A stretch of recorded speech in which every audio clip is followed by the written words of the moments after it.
This is the JUNEE house built on Karragarra Island. It's got an amazing view, big balcony, almost at the lock-up stage. Nice big triangle windows, open plan living with the great big high cathedral ceilings.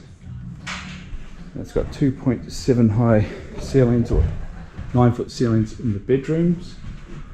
This is the master side.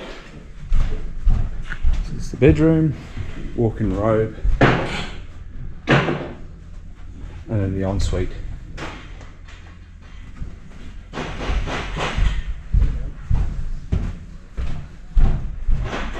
Nice stacking sliding doors going out onto the balcony. And on this side we've got the second bedroom. It's got access to the ensuite. And then on this side we've got the walk-in pantry. Kitchen just goes here. Laundry and powder room at the end.